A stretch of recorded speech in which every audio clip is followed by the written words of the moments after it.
Okay, so you have spent a lot of time, I've made a lot of videos, and I've sent even more videos talking about aggregate demand.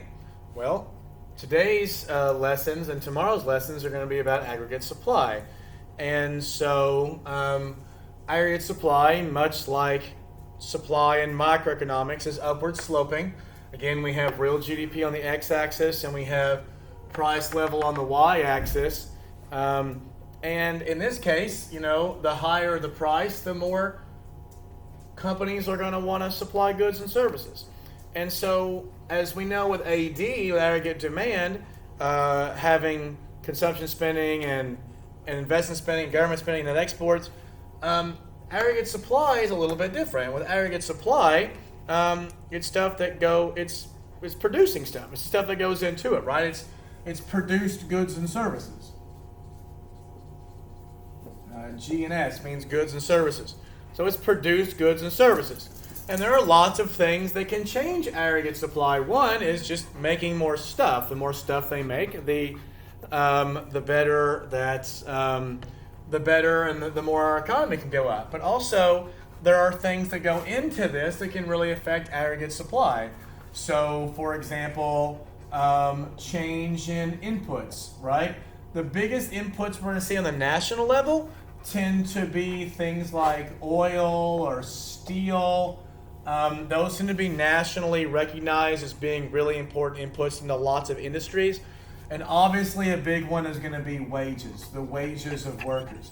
All right, as wages go up, then companies can't supply as much because it costs more to pay those wages. Wages are a huge input cost.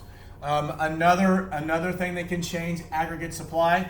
Up here I have SRAS, that stands for short run aggregate supply.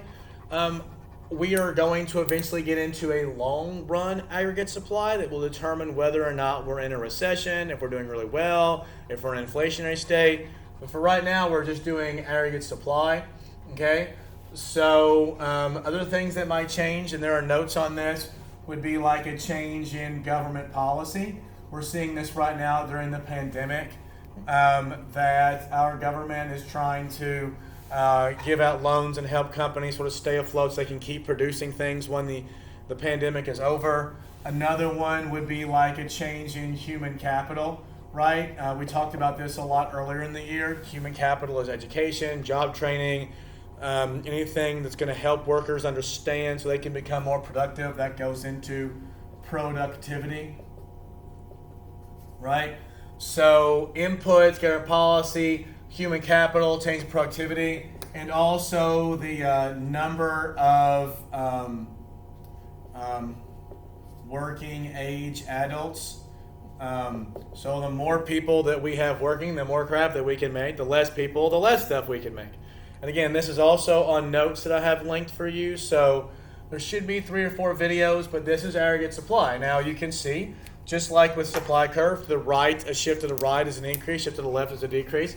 But if we get policy that helps us out, or if oil prices go lower, although to be fair, right now America is such a big producer in oil, or at least we were, that 10 years ago a reduction in oil prices was really good for America.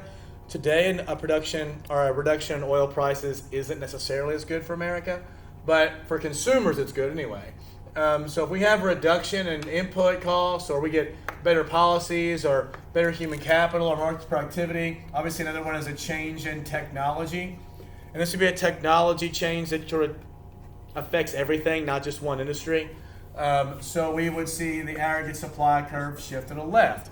However, if we saw the inputs getting more expensive, wages going up, oil becoming more expensive, government policies that sort of got in the way of production, if we stop teaching kids as well, or there became less adults who could work, or technology got worse, although that doesn't always happen, then it would shift to the left, and we would see aggregate supply shift this way, and that would slow our economy down, right? It would become more expensive also.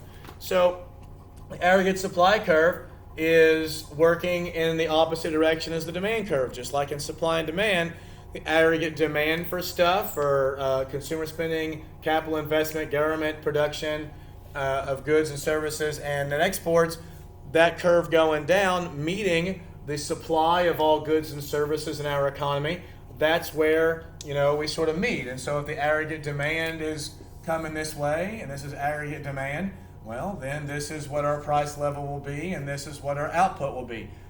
Economists use Y, the letter Y, as an output symbol. So this would be sort of our national equilibrium if this was our aggregate demand and this was our aggregate supply. But if aggregate supply moved to the right because one of these things changed, well, then we would have more output, right, which is great. We'd have more GDP, lower unemployment, and we'd have a lower price level. So that'd be really great. However, if aggregate supply moved to the left, all of a sudden now we have less output, which is more unemployment, and our price level would go up. So we would have more unemployment, less stuff, and more inflation, and that would be really bad. So my notes for aggregate supply, plus the AC/DC economic thing for aggregate supply, plus this for aggregate supply, should be a good basis for you understanding aggregate supply, and then how that goes along with aggregate demand.